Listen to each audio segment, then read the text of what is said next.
Bonjour à tous, j'espère que vous allez bien, c'est la preview de la semaine 21 de la NBA Fantasy Salary Cap.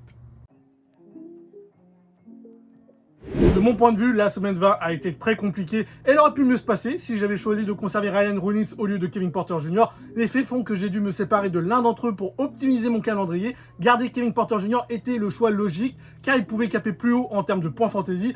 Beaucoup de managers ont d'ailleurs pris la même décision. Malheureusement, on apprend en milieu de semaine qu'il a un problème au genou et au vu des dernières déclarations de Doug Rivers à son sujet, ça ne sent pas bon du tout pour lui. À cela, il faut ajouter la blessure de Tyrese Maxey, l'actuel numéro 1 de la NBA Fantasy Salary Cap en termes de points.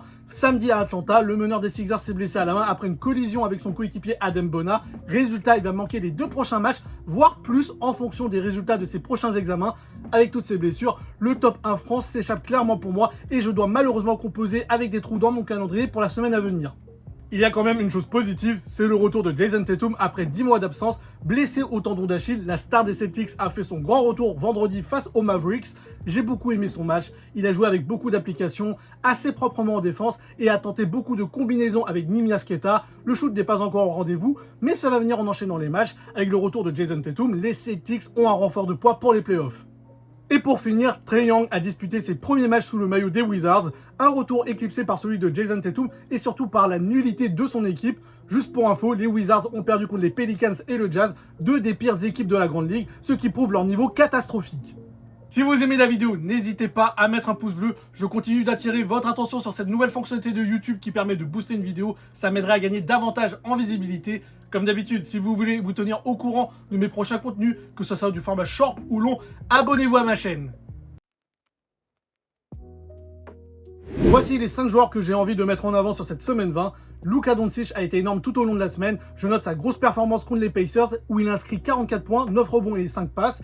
Il y a un vrai pattern avec le Slovène cette saison. Contre les équipes les moins fortes de la ligue, il met des gros cartons. Pour preuve, les dernières confrontations contre les Wizards et le Jazz, il a inscrit respectivement 83 et 99 points fantasy.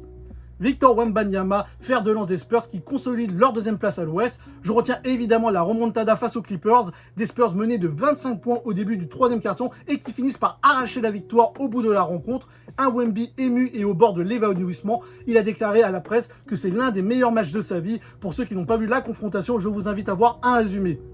Paolo Banchero a été solide, l'ailier du Magic a inscrit 193 points fantasy en 4 matchs, soit une moyenne de 48,25 points fantasy par rencontre, ce qui est une preuve de sa régularité. Le Magic, actuellement 6e à l'Est, a besoin d'un excellent Paolo Banchero pour éviter de disputer les play-ins.